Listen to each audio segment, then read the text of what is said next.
yang dinamakan pahala, kata Imam Ali Al-Jurjani dalam kitab At-Ta'rifatnya, ma yastahiqqu bihi rahmatu wal maghfiratu minallahi ta'ala, sesuatu yang pelaksananya berhak untuk mendapat rahmah dan ampunan dari Allah.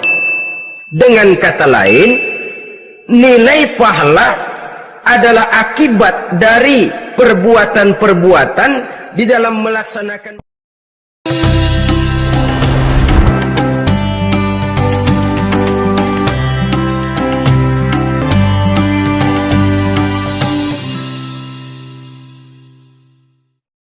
Assalamualaikum warahmatullahi wabarakatuh. Waalaikumsalam warahmatullahi wabarakatuh. Bismillahirrahmanirrahim. Alhamdulillahi rabbil alamin. Wassalatu wassalamu ala ashrafil anbiya'i wal mursalin wa ala alihi wa ashabihi al-mujahidin at-tahirin, amma ba'du. Bersabda Rasulullah sallallahu alaihi wasallam, "Iza sarratka hasanatuka wa sa'atka sayyi'atuka fa anta mu'min." Apabila perbuatanmu yang baik menyebabkan engkau bahagia, apabila perbuatanmu yang baik menyebabkan engkau gembira, dan perbuatanmu yang jahat menyebabkan engkau jadi susah, itulah tanda bahwa di hatimu masih ada iman. Artinya, belum tentu orang yang berbuat baik merasa bahagia dengan kebaikan yang dikerjakannya. Dan tidak selamanya orang yang berbuat jahat sanggup menyesali perbuatan jahatnya. Oleh karenanya, apabila iman masih ada, apabila hati masih hidup, perbuatan yang baik menyebabkan orang gembira, perbuatan yang jahat menyebabkan orang susah dan gelisah hatinya. Ini mengandung pelajaran. Sekali kita berbuat baik, jangan sekali-kali menyesali kebaikan itu. Sebaliknya, satu kali kita melakukan kesalahan, hendaknya selalu menyesalinya. Kadang-kadang dalam kehidupan, karena orang tempat kita berbuat baik itu rupanya membalas air susu dengan air tuba, kita lalu menyesali kebaikan. Lahirlah kata-kata, nyesal saya nolong dia. Ibarat pepatah katanya, nolong anjing kejepit. Waktu kejepit setengah mati kita tolongin, begitu selesai dia dari kejepitnya, malah kita digigitnya. Saudara hadirin yang saya muliakan, dalam kehidupan sehari-hari barangkali ini kena filsafat yang disebut dorong mobil mogok. Ketika mobil mogok setengah mati kita dorong, begitu mesin hidup ditinggalkannya kita di belakang. Sesungguhnya perbuatan kita yang baik tidak harus disesali, karena disesali atau tidak, toh perbuatan itu sudah kita lakukan.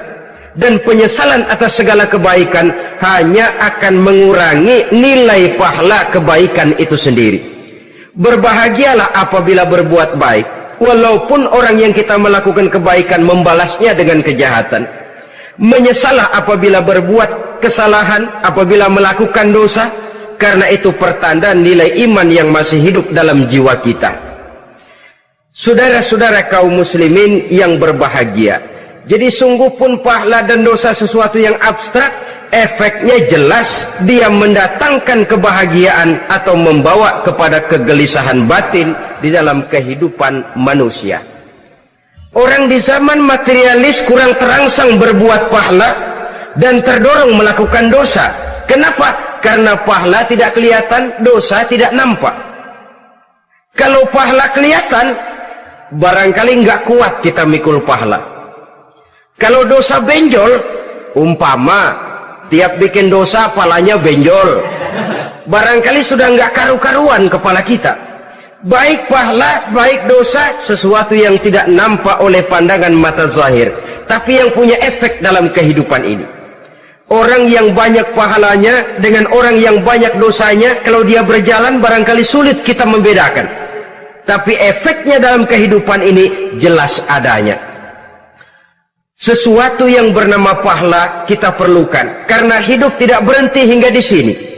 Sesuatu yang bernama dosa harus kita hindarkan, karena ada kelanjutan sesudah hidup yang sekarang ini, kehidupan dari satu pertanggungan jawab.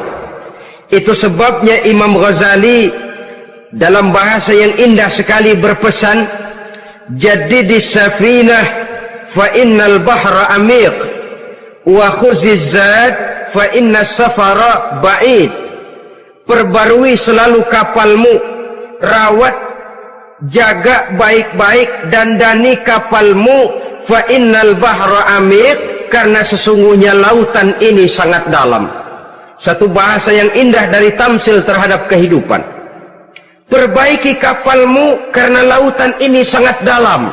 Artinya jaga baik-baik hatimu, pelihara iman dan keyakinanmu, karena hidup ini bagaikan gelombang lautan. Tempo-tempo air tenang, tempo-tempo ombak menggila dan menggunung. Jaga iman baik-baik karena hidup penuh dengan cobaan dan ujian. Itu maksudnya. Wa khuziz zad fa inna safara ba'id. Dan bawa bekal yang banyak karena perjalanan hidup ini sangat panjang. Perjalanan ini sangat jauh. Kita kalau pergi keluar kota tentu saja membawa bekal. Makin jauh kota yang akan kita tuju, makin banyak bekal yang harus kita bawa. Alangkah sengsaranya manusia apabila dia akan pergi ke satu kota yang jauh, modalnya cuma nekat. Bagaimana nanti di sana sajalah. Tidak membawa bekal sebagaimana yang sewajarnya. Hal yang semacam ini, senangnya sih belum tentu, keblangsak dan susahnya sudah kebayang. Itu dalam kehidupan di dunia ini. Bagaimana kalau sudah bicara tentang kehidupan yang akan datang? Karena sesungguhnya hidup ini merupakan satu perjalanan yang sangat panjang. Sejak kita tinggal di alam arwah, pada saat jasad belum lagi diciptakan Allah, ruh sudah diciptakannya lebih dahulu. Sampai kemudian kita pindah ke alam rahim, alam kandungan ibu, untuk kemudian berpindah kepada kehidupan dunia. Dari dunia ini kita pindah ke alam barzakh. Di sana tinggal kita 100 tahun mungkin, 100.000 tahun mungkin, 1 juta tahun mungkin, menunggu saat datangnya kiamat. Lalu dari alam barzakh pindah kita ke alam akhirat. Satu perjalanan yang sangat panjang. Alangkah malangnya, alangkah sengsaranya jika tahu kita begitu panjangnya perjalanan hidup ini, tidak ada bekal yang kita bawa. Artinya kesengsaraan, kesulitan yang bertali-tali sudah jelas akan menimpa kita. Kalau pergi kita keluar kota membawa bekal uang, membawa bekal makanan, apa bekal yang mesti kita bawa? Apabila kita kembali ke alam barzakh, kembali ke alam kubur, berkumpul di padang mahsyar di akhirat nanti, nasi yang mau kita bawa, uang yang mau kita bawa? Tentu tidak lagi, karena kehidupan materialis selesai di atas liang lahat. Bila masuk kita ke liang lahat, disitulah pahala dan dosa memegang peranan yang sangat penting. Maka pada pertemuan malam ini kita akan bicara tentang pahala dan dosa itu. Saudara-saudara kaum muslimin rahimakumullah, yang dinamakan pahala, kata Imam Ali Al-Jurjani dalam kitab At-Ta'rifatnya, ma yastahiqqu bihi ar-rahmatu wal maghfiratu minallahi ta'ala. Sesuatu yang pelaksananya berhak untuk mendapat rahmah dan ampunan dari Allah. Dengan kata lain, nilai pahala adalah akibat dari perbuatan-perbuatan di dalam melaksanakan perintah dan anjuran yang ada di dalam kehidupan agama. Apabila perintah dan anjuran kita laksanakan, nilai pahala itu lalu datang. Nah, nilai pahala dalam Islam menurut konsepsi Quran, Allah menjelaskan, man jaa bil hasanati falahu asyru amsalihha. Barang siapa yang datang membawa satu kebajikan, barang siapa yang melaksanakan satu kebaikan, maka dia akan mendapat balasan 10 kali dari kebaikan yang dikerjakannya. 10 kali ini pun masih dilipat gandakan dengan 7 ini pun masih dikalikan 100, dan itu pun masih ditambah dengan pernyataan wallahu yudha'ifu liman yasha. Allah masih akan melipat gandakan perbuatan baik seseorang yang dikehendakinya. Itulah nikmatnya dalam Islam. Tetapi sebaliknya, wa man jaa'a bisayyi'ati fala yujza illa mislaha. Barang siapa yang melakukan satu kejahatan, dia tidak akan mendapat balasan kecuali sesuai dengan kejahatan yang dikerjakannya. Alangkah rahman dan rahimnya Allah. Orang yang berbuat baik dibalas 10, dikali 7, dikali 100, masih dilipat gandakan pula. Tapi orang yang berbuat jahat tidak akan mendapat balasan kecuali sesuai dengan kejahatan yang dikerjakannya. Ini kan beda dengan sifat kita manusia. Kita ini kadang-kadang kalau dijitak membalasnya mukul. Tapi kalau orang berbuat baik kepada kita, kita enggan untuk berbuat baik kepada orang tadi. Allah tidak mengajarkan begitu. Satu kebaikan berbalas 10. Satu kejahatan berbalas dengan satu kejahatan. Maha Rahman dan Rahim Allah. Bahkan dalam Islam, niat berbuat baik saja mendapat pahala. Sedangkan niat berbuat jahat belum ditulis merupakan satu dosa sampai kejahatan itu dikerjakan oleh orang yang niat tadi. Umpamanya, saudara niat, nanti malam giliran pengajian saya mau hadir di majelis taklim. Pas datang waktu malam, hujan turun sangat lebat. Saudara berhalangan datang ke majelis taklim, saudara sudah mendapat pahala niat. Tapi saudara niat, nanti malam kalau turun hujan, saya mau bongkar rumahnya si fulan, saya mau curi seluruh harta bendanya. Ternyata malam saudara tidak mengerjakan perbuatan itu belum ditulis dosa sampai perbuatan itu benar-benar dikerjakan. Tapi lalu jangan macam-macam. Kalau begitu niat aja yang baik, biar nggak usah dikerjain. Niat aja pengen ngaji walaupun tidak ada niatan untuk ngaji. Allah lebih tahu tentang apa yang terdetik di dalam hati sanubari kita. Itulah sebabnya sangat dianjurkan orang untuk melakukan segala macam kebajikan, dan dianjurkan orang menjauhkan segala macam bentuk kejahatan, karena dia akan berefek melahirkan dosa dan pahala.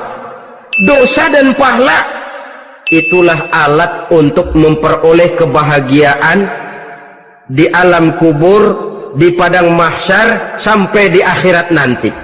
Di dunia ini mungkin segalanya bisa kita beli dengan yang namanya uang.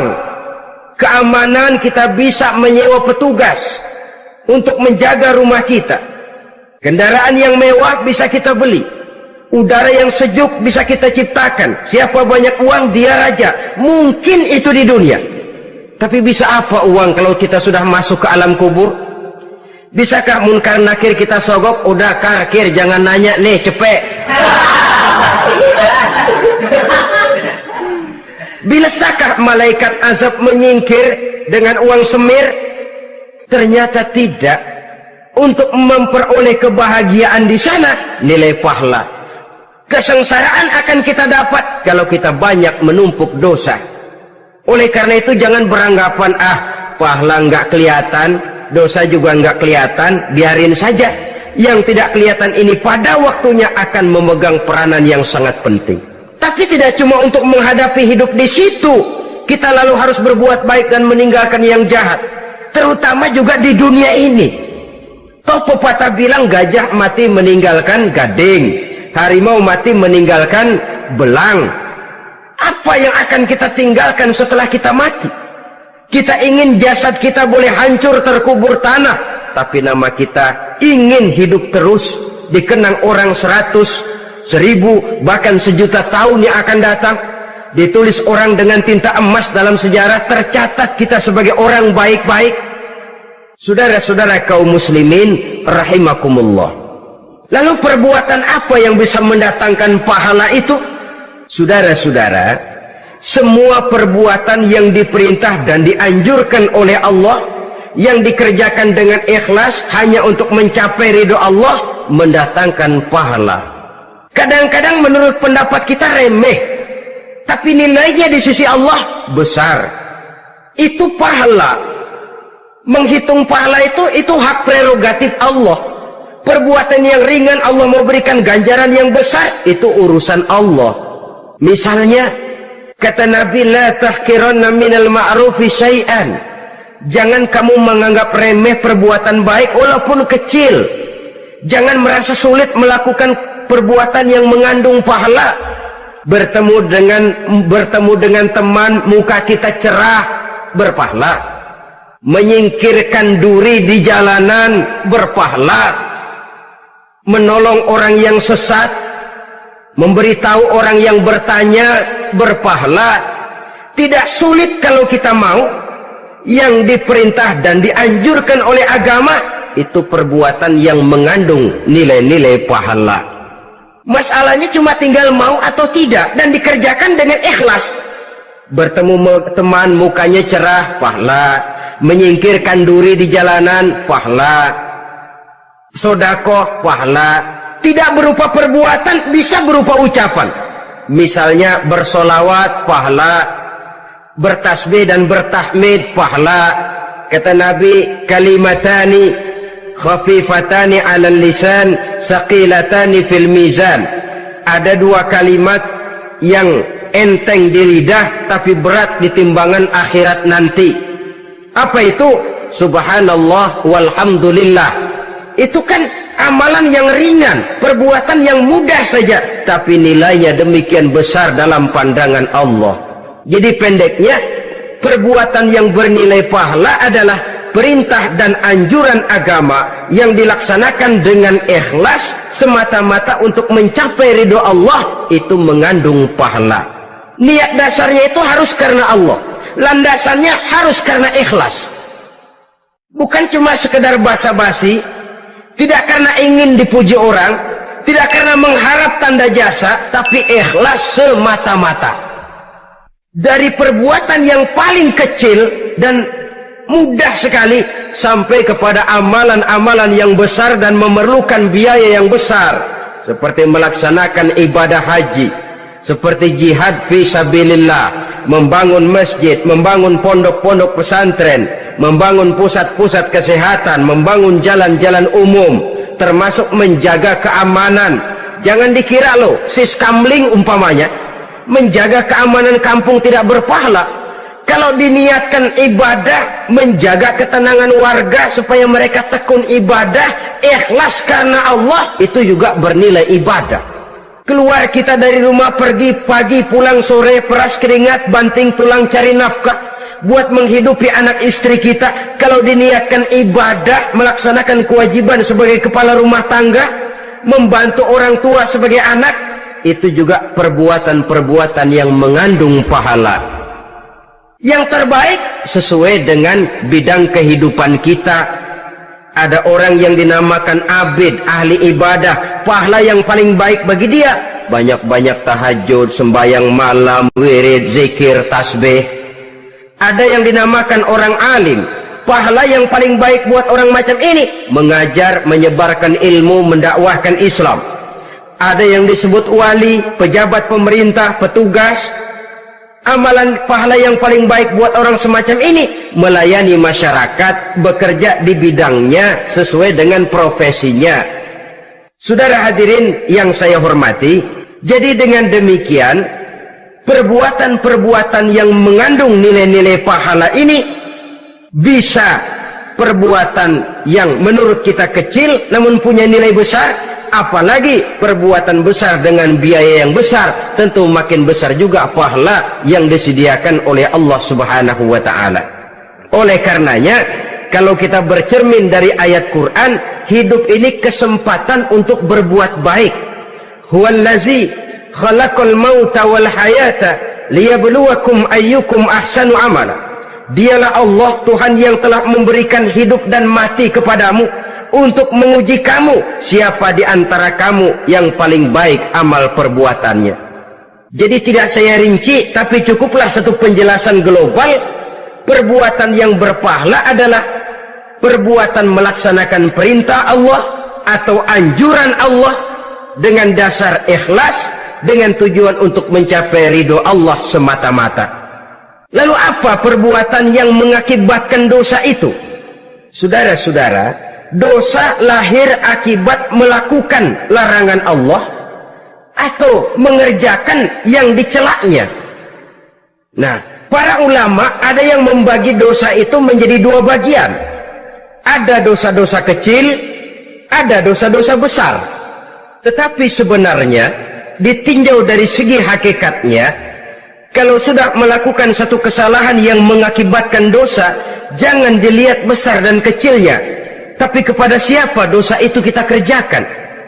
Sebab kalau dosa kita anggap satu yang kecil, orang akan terangsang untuk mengerjakan yang kecil-kecil saja. Sehingga dengan demikian, yang kecil pun akan menjadi besar kalau ditumpuk-tumpuk. Sedangkan yang besar bisa saja menjadi kecil kalau selalu diiringi dengan permohonan ampun kepada Allah. Itu sebabnya para ulama sufi, orang-orang tasawuf mengatakan, la saghair ma'al istimrar wala kabair ma'al istighfar.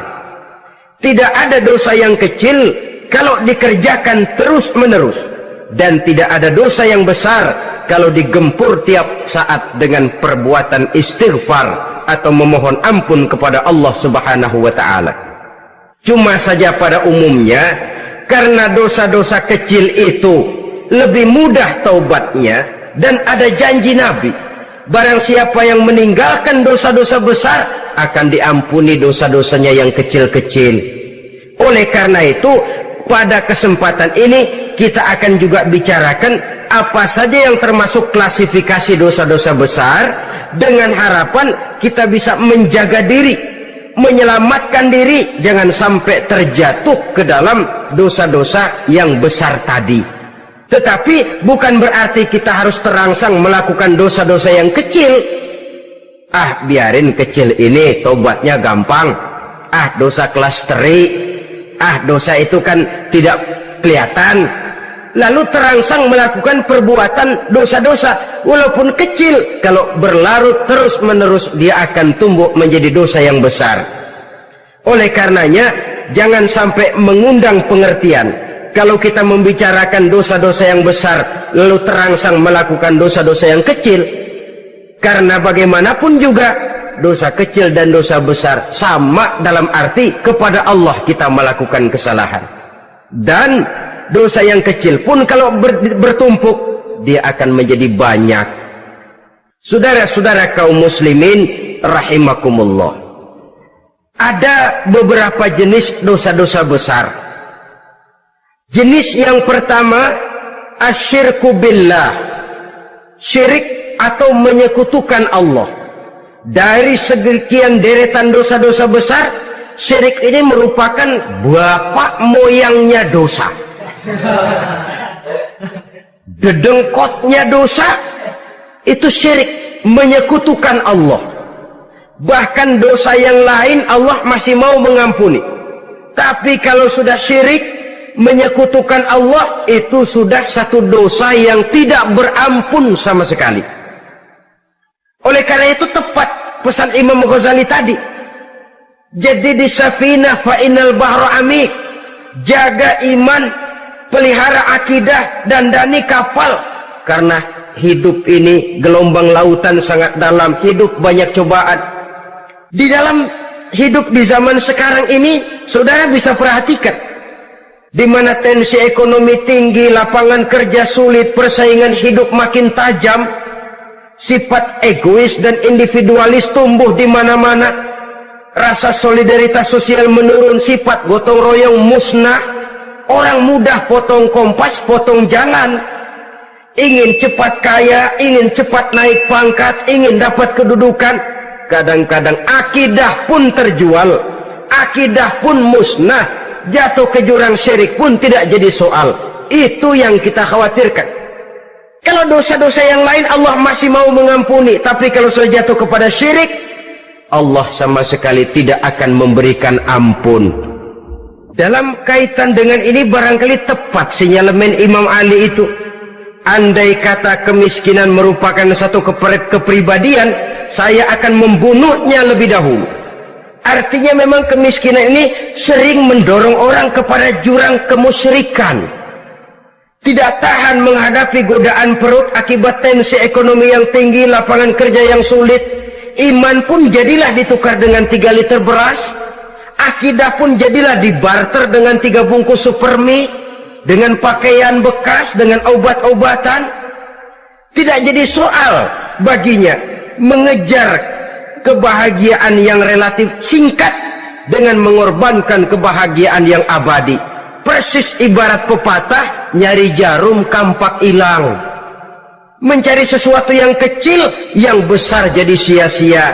Membela perut, mengorbankan akidah. Na'udzubillah summa na'udzubillah.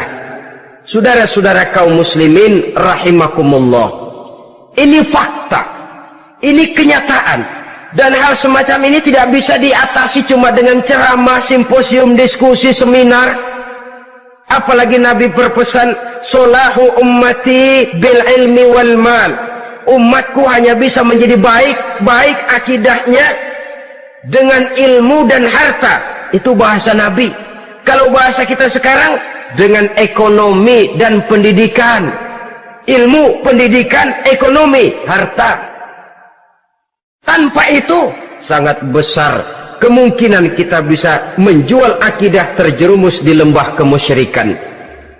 Maka terutama kepada saudara-saudara saya, muslimin yang terpencil jauh dari kota-kota besar, yang kadang dalam kehidupan seharinya imannya sering digoda oleh supermi, akidahnya sering ditantang oleh pembagian beras, pakaian-pakaian bekas, obat-obatan dan sebagainya.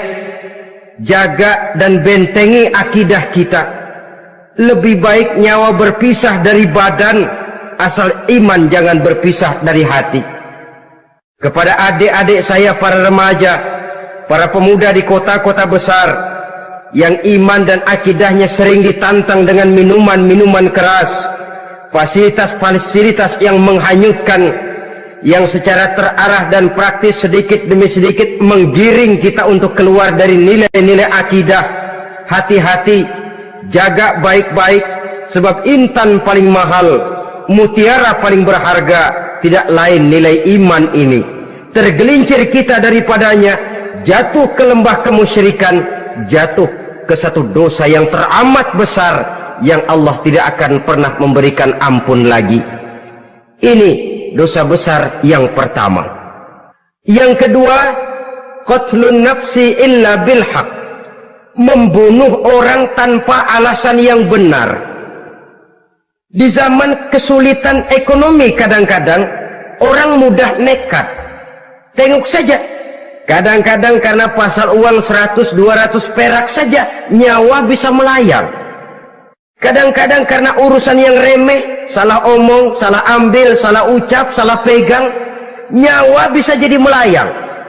Alangkah murahnya nyawa, seakan-akan kita yang punya. Padahal nyawa itu hak milik Allah. Tidak pantas kita merampasnya, tidak pantas kita menghilangkannya dari jasad seseorang. Oleh karenanya, membunuh orang merupakan satu dosa yang sangat besar.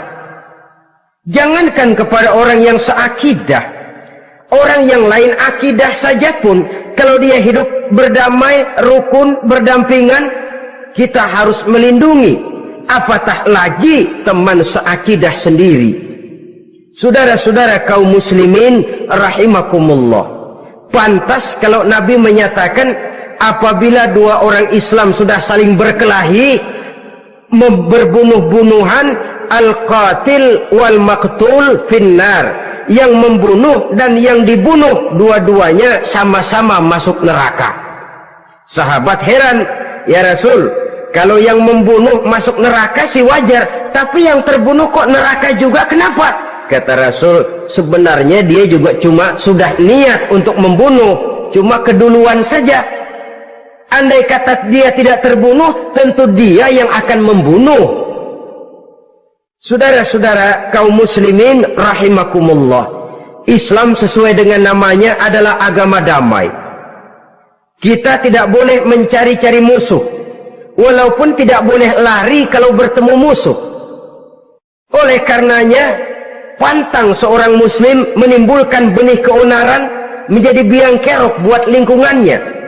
Sesuai dengan namanya, seorang muslim adalah seorang yang dalam hidup senantiasa berusaha menebarkan salam, menebarkan kedamaian, ketenangan dan ketentraman.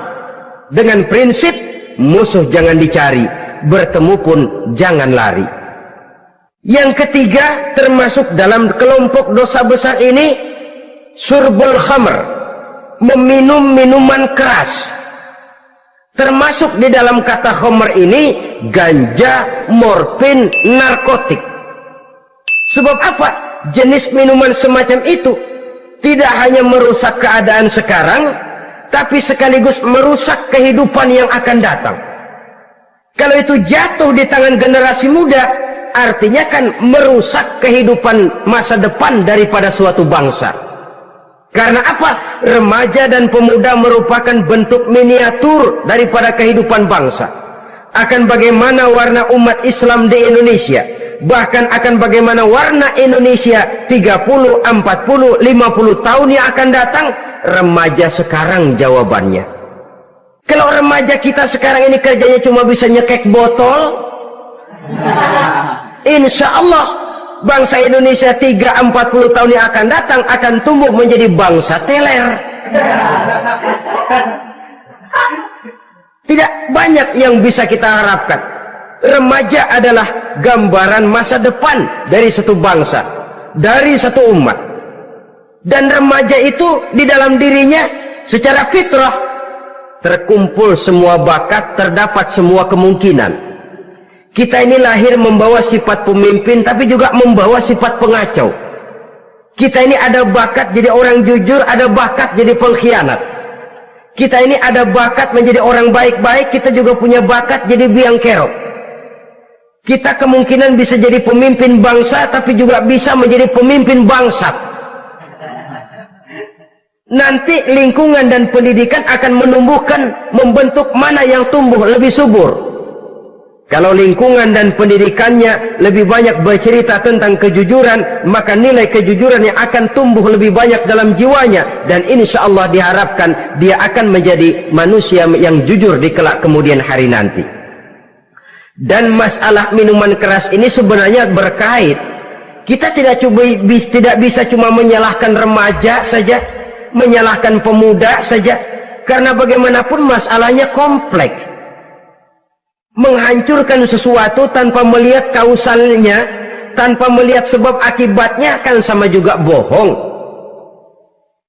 Kemungkinan karena broken home, kemungkinan karena pergaulan, kemungkinan karena kurang perhatian orang tua, kemungkinan karena akibat bacaan, tontonan, atau fasilitas berupa dibukanya pabrik-pabrik minuman keras, dijualnya minuman-minuman keras, di warung-warung yang remang-remang, yang memberikan kenikmatan, kebahagiaan dan kebanggaan tersendiri, sehingga akhirnya orang terangsang untuk datang dan minum di sana.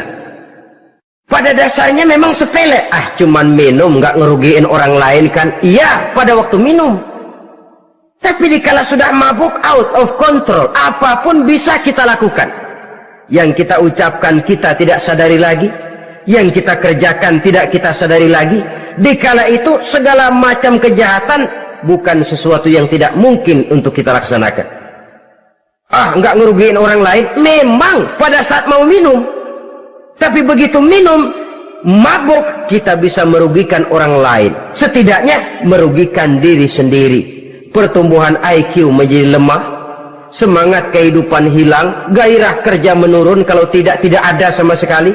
Lalu apa yang bisa kita lakukan di dalam kehidupan? Dan akan lebih celaka kalau ini menimpa kehidupan generasi muda kita. Kadang-kadang yang ironi ya, kalau yang orang tuanya mampu barangkali masih tertolong, Tapi yang orang tuanya kondisi ekonomi lemah masih kepengen teler juga. Orang tuanya nggak mampu masih pengen mabuk. Dari ganja, morfin nggak dapat, akhirnya kaleng cet diisepin. Yang penting kan bisa teler, mendatangkan satu kebahagiaan tersendiri. Itu sebabnya memang satu kejahatan menurut teori polisi ya hanya bisa terjadi karena faktor N dan K, niat dan kesempatan. Niat ada, kesempatan ada, jadi orang jahat. Kurang salah satunya, biasanya kejahatan terbendung. Niat ada, kesempatan tidak ada, sulit berbuat jahat. Kesempatan ada, niat tidak ada, tidak mungkin orang jahat. Tapi yang paling dominan sebenarnya niat. Kalau niat sudah kuat, kesempatan bisa dicari. Kesempatan bisa diciptakan. Biar hansip nongkrong, ditungguin lengahnya. Ya biarin, jam 11 sampai jam 2. Matanya melotot, jam 3 dia mulai ngulet, ngempet. Nah, di saat itu saya masuk ke rumahnya. Kalau niat kuat, kesempatan bisa diciptakan. Dan kalau sudah niat, ini masalah hati. Kalau sudah masalah hati, menyangkut soal moral. Moral artinya sudah masuk kepada kehidupan agama. Saudara-saudara kaum muslimin rahimakumullah. Yang keempat yang termasuk jenis dosa besar, az-zina, perbuatan zina. Di zaman pergaulan bebas dengan prinsip free love, free sex ini, tengok sudah berapa banyak gadis-gadis bergelimpangan jadi korban. Berapa banyak bayi-bayi yang lahir ke dunia tanpa tahu kemana dia mesti memanggil bapak. Apakah deretan jumlah korban ini masih harus bertambah lagi? Paling tidak, biarlah yang sudah jadi korban, tapi jangan bertambah lagi hendaknya. Masing-masing kita berupaya menahan diri, termasuk dalam kategori zina ini yang merupakan cabang-cabangnya liwat, homoseks, lesbian, masturbasi. Bahkan masturbasi itu termasuk jenis zina tangan, dan itu juga merupakan satu dosa. Di samping dosa juga merusak diri, karena bagaimanapun juga dia akan mengurangi kemampuan daya pikir seseorang. Maka agama memberikan jalan keluar. Pesan Nabi, ya ma'syara syabab, man istata'a minkumul ba'at falyatazawwaj. Hai para pemuda, kata Nabi, barang siapa di antara kamu yang sudah bisa ba'at, yang sudah mampu ba'at. Ba'at itu artinya memberikan nafkah, baik nafkah zahir maupun nafkah batin. Falyatazawwaj, maka hendaklah dia kawin. Jadi yang maksud ba'at ini ya nafkah zahir, ya nafkah batin. Kita kadang-kadang cuma bisa ngasih nafkah batin saja sudah merasa pokoknya kan saya sanggup untuk kawin, lalu kawin tanpa kehilangan, dengan kehilangan pertimbangan. Saudara-saudara, wa in lam yastati, adapun kalau dia belum mampu, fa alaihi bisyam, hendaknya dia banyak puasa. Fa innahu lahu wija, karena puasa itu akan merupakan benteng jangan sampai orang memperturutkan hawa nafsunya. Andai kata puasa belum hobi, banyaklah olahraga para pemuda, para remaja. Karena dengan olahraga, pemikiran untuk memperturutkan hawa nafsu agak sedikit terkendali dan energi tersalurkan dalam bentuk yang positif. Pendeknya kreatif, banyak kegiatan. Ini pesan Imam Syafi'i tepat itu. Kata beliau, inni ra'aitu wuqufal ma'i yufsiduh insala toba wa illam yajri lam yatib. Aku melihat air kalau diam rusak, tapi kalau dia mengalir jernih. Air kalau ngendap nggak ngalir, nyamuk nyarang di situ, bisa jadi sumber penyakit. Manusia hidup begitu. Kalau nggak punya kegiatan, nggak kreatif, kerjanya cuma delohom, ayam-ayam, akhirnya jadi ngerusak. Ngomongin orang, si Ano ngapa? Ano. Kebangetan nggak ngapa-ngapain, orang aja dipontenin. Orang diomongin, lahirlah namimah, lahirlah ribah. Saudara-saudara, air itu kalau ngendap ada aja yang nyarang. Tapi kalau dia ngalir, orang ada kesibukan, insya Allah dia tidak akan jatuh kepada sesuatu yang bisa mengundang dosa. Isilah waktu dengan hal-hal yang bermanfaat. Karena hidup ini singkat dan tidak berjalan mundur ke belakang, mundur hancur, berhenti diinjak orang. Sekali melangkah, jangan surut mundur ke belakang. Homoseks terlepas dari penyakit kejiwaan. Sekarang ini kan sudah ada persatuan kaum gay katanya, meminta perlakuan yang sama dan agar dibolehkan kawin sesama mereka. Secara manusiawi boleh, secara manusiawi kita hargai mereka, tapi dari kacamata agama ini jelas merupakan penyimpangan, dan penyimpangan merupakan suatu dosa terlepas dari pertimbangan manusiawi. Jangan karena terlalu memperturutkan suara manusiawi lalu kita mengesampingkan agama. Termasuk lesbian, wadon karo wadon. Kalau homo itu kan lanang karo lanang katanya. Saudara-saudara kaum muslimin rahimakumullah, ini bukan penyakit baru. Liwat, homoseks sudah dikenal dari zamannya Nabi Lut, laki dengan laki. Lesbian dari zaman istrinya Nabi Lut. Terlepas dari penyakit kejiwaan, dari segi agama ini merupakan penyimpangan dan merupakan dosa yang besar. Yang kelima, yang termasuk jajaran dosa kelas kakap, qazful mu'minina wal mu'minat, menuduh orang mukmin yang baik-baik, laki atau perempuan, melakukan perbuatan zina sehingga hancur namanya di masyarakat.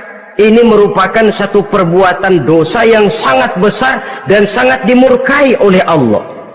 Saudara-saudara kaum muslimin rahimakumullah, oleh sebab itu tentang masalah ini, kalau memang tidak ada saksi, jangan sembarang kita enteng lidah menuduh orang lain berbuat zina, menuduh orang lain berbuat serong. Dosanya kelewat besar di dalam kehidupan.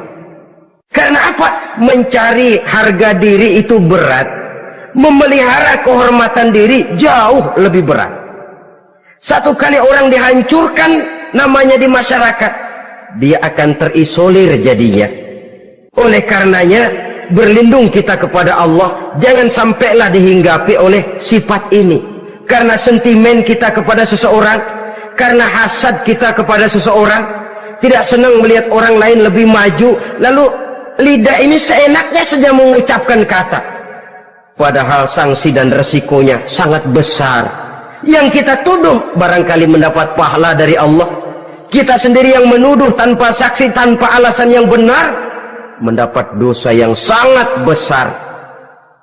Saudara-saudara, memang kadang-kadang aneh dalam hidup ini. Seorang pelacur biasanya bisa menjaga mulutnya di masyarakat, kata-katanya baik, sopan. Kenapa? Karena mulut yang satu sudah tidak terjaga.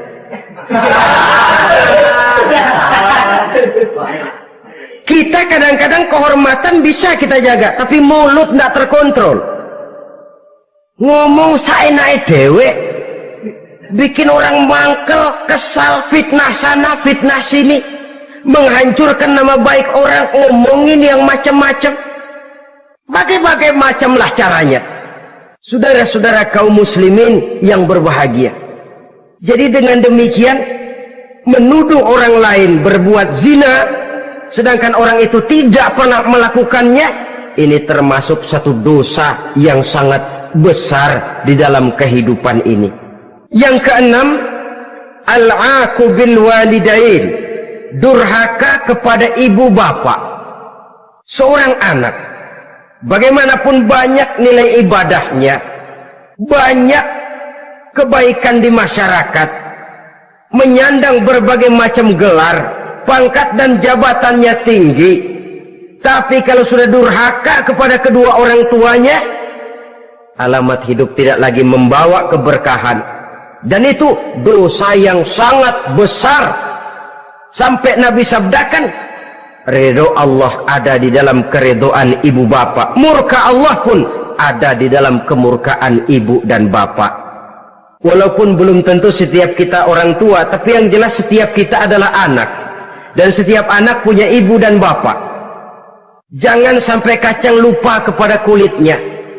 Saudara-saudara kaum muslimin rahimakumullah, durhaka kepada ibu bapak merupakan perbuatan yang sangat dimurkai oleh Allah. Apalagi ibu yang telah melahirkan kita, bahkan mengandung kita. Begitu juga bapak yang telah berusaha peras keringat banting tulang untuk mengasuh membesarkan kita. Tidak ada perbuatan baik yang kita lakukan untuk bisa menebus kebaikan daripada ibu dan bapak kita. Setidaknya kalau belum bisa berbuat baik kepadanya, kepada keduanya, janganlah menyakiti hati keduanya. Itu saja dulu yang harus dijaga. Kadang-kadang sudah berbuat baik enggak, nyakitin melulu. Sudah nyenangin belum bisa, saban sehari nyakitin saja. Padahal kedua orang tua itu doanya manjur, sebagaimana sumpahnya juga bisa jadi kenyataan, dan sering bahkan menjadi kenyataan.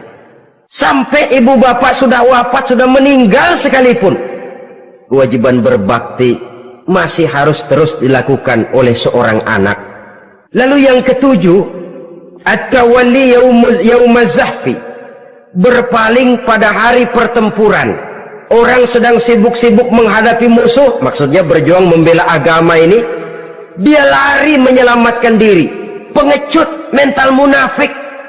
Ayo, kalau demi agama, mari kita maju ke depan. Allahu Akbar, yang besar Allah, yang lain kecil semua, maju. Orang lain maju serentak, dia mundur jauh ke belakang.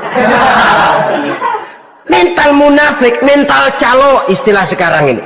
Oh, itu calo, mental calo, Tuhan gedek banget itu. Coba ya, calo itu paling sibuk nyuruh penumpang naik. Tapi sementara penumpang naik sampai ke tempat tujuan masing-masing, calonya nggak kemana-mana, diem aja di situ. Cuma orang aja disuruh naik. Saudara-saudara, kerja bakti, orang turun ke comberan, dia naik ke tempat tidur. Mundur di hari pertempuran, menyebabkan orang lain gugur, dia sendiri menyelamatkan diri. Mental pengecut, mental munafik, itu merupakan dosa yang sangat besar. Saudara-saudara kaum muslimin rahimakumullah, itu sebabnya agama itu memerlukan keberanian memang, tapi bukan keberanian yang tanpa perhitungan. Sebab berani tanpa berhitung namanya berani babi. Kita berani kalau benar, kita harus takut kalau salah. Jangan dibalik, salah berani, nekat namanya. Benar takut, pengecut namanya. Orang yang pengecut adalah orang yang takut membela kebenaran. Orang yang nekat sesungguhnya udah salah nggak malu lagi, udah salah nekat lagi, merasa rugi berbuat kebaikan, puas kalau berbuat kejahatan. Padahal Nabi pesan, siapa yang berbuat dosa sambil tertawa, nanti dia akan masuk neraka sambil menangis. Karena itu dipesan pula di dunia ini, sering-seringlah mencuci mukamu dengan air mata taubat, cuci lidahmu dengan zikir kepada Allah, bersihkan hatimu dengan air ikhlas. Saudara-saudara kaum muslimin rahimakumullah, kan ada toh orang berbuat baik nggak gembira, tapi berbuat jahat malah puas. Atau sama saja, orang lain berbuat baik hatinya kesel, orang lain berbuat jahat dia malah mendukung, atau orang lain tergelincir berbuat jahat dia malah girang. Ini kan tidak objektif, karena yang berbuat baik orang yang dia keselin dia nggak seneng, tetapi karena yang berbuat jahat orang yang dia senengin dibenerin juga. Itu nggak objektif namanya. Mundur di hari pertempuran pada saat saudara-saudara kita sedang menghadapi musuh, sikap pengecut yang sangat dibenci Allah. Yang kedelapan, termasuk kelompok dosa besar, aklu malil yatim, makan harta anak yatim. Kadang-kadang ada orang mengeksploitir loh nasib anak-anak yatim, karena biasanya para dermawan peka kalau mendengar nasib yatim, memberikan santunan. Si yatim belum makan, yang ngurusin udah pada kenyang. Mengeksploitir, memakan harta anak yatim termasuk dosa yang sangat besar. Sehingga Nabi pesan, ana wa kafilul yatim kahataini yaumal qiyamah. aku dan orang yang menyantuni anak yatim seperti dua jari ini di hari kiamat. Rumah yang paling dimuliakan Allah adalah rumah yang di dalamnya ada anak yatim yang hidupnya dihormati, hidupnya disantuni, keperluannya dicukupi. Maaf saja, tahap kita menyantuni anak yatim ini baru tahap setahun sekali. Kalau Muharram kita agungkanlah, kita besarkan. Lebaran yatim katanya, kita kumpulkan dana, kita usap kepala yatim, kita kumpulkan beras, kita bagikan hari itu. Perkara bulan depan kelaparan, kita tutup kuping. Perkara bulan berikutnya dia kelaparan, kita masa bodoh. Bahwa di bulan Muharram kita santuni yatim piatu itu sudah baik, tapi akan lebih baik lagi kalau kita sanggup menjadi bapak asuh mereka, memikirkan sekolah mereka, ada kontinuitas. Kalau mereka diasuh oleh orang lain, lalu bertukar agamanya, berpindah akidahnya, kita ngomel habis-habisan. Tapi kita ada kemampuan, kita tidak mau berbuat semacam itu. Ya sama juga bohong namanya. Saudara-saudara kaum muslimin rahimakumullah, orang yang menyantuni yatim mendapat pahala besar, tapi orang yang mengkorup harta anak yatim dosanya juga sangat besar. Berhati-hatilah kalau kita diberikan kepercayaan oleh masyarakat untuk mengurus anak-anak yatim, karena pahalanya besar, resikonya juga besar. Yang kesembilan, syahadatuz zur, sumpah palsu. Sebab sumpah palsu ini menggunakan nama Allah untuk sesuatu yang tidak benar. Nama kita saja dibawa untuk yang tidak benar, kita jengkel. Nama kita dipalsukan untuk sesuatu yang tidak baik, kita kadang-kadang jengkel. Tidak puas jengkel, menuntut melalui saluran hukum. Kenapa? Nama saya dicatut. Bagaimana lagi kalau nama Allah kita pakai untuk bersumpah, sumpahnya palsu, menguntungkan kita, merugikan orang lain, Allah murka betul. Maka sumpah palsu termasuk deretan dosa-dosa besar. Apalagi yang ke-10, aklur riba, makan riba alias renten. Ini kan yang cepat mendatangkan uang. Kadang-kadang kalau yang bikin riba itu orang awam barangkali, ya masih kita maklumi. Kadang-kadang penyakit ini datang menimpa mereka juga yang kita kenal kebaikannya, bahkan suka datang ke musola, rajin ke masjid. Kadang-kadang riba masih dimakannya, karena cara cari duit paling enak, duit utuh tambahnya terus masuk. Na'udzubillah summa na'udzubillah. Itu yang diibaratkan dalam perjalanan Mi'raj, waktu Nabi diperlihatkan neraka, orang perutnya sebesar rumah dililit ular, diseret-seret itu hancur perutnya, dibulatkan lagi, diseret lagi, hancur lagi, dibulatkan lagi, terus menerus begitu. Dia berteriak, mengerang, mengeluh, mengadu kesakitan. Nabi tanya, itu apa Jibril? Itu contoh dari umatmu yang suka makan riba Muhammad, makan renten. Saudara-saudara, ini kan mencekik leher orang. Orang sedang kesulitan, kelihatannya sih baik, menolong, tapi di belakang menolong itu nyekek. Di belakang menolong itu nyekek, dan nyekek itu sebenarnya tujuan utamanya. Orang yang menjalankan riba pada dasarnya tidak punya perikmahan kemanusiaan kok. Kalau dia kelihatannya mau menolong, kelihatannya motifnya mencari untung di belakang itu, jauh dari kemanusiaan. Yang ke-11, saudara-saudara, termasuk jajaran dosa besar itu qat'ur rahim, memutuskan silaturahmi. Marah, hobi sama marah. Kalau 3 hari nggak marahan sama orang, ngebet palanya. Selalu nyari gara-gara. Kalau udah marah berlaku perpanjangan waktu, tahun 2 tahun, kadang-kadang seumur hidup. Saudara hadirin yang saya muliakan, apalagi mengurangi timbangan termasuk kelas dosa besar. Makan suap termasuk dosa besar. Semir menyemir dosa besar. Apalagi bunuh diri. Nah ini, bunuh diri dosa besar.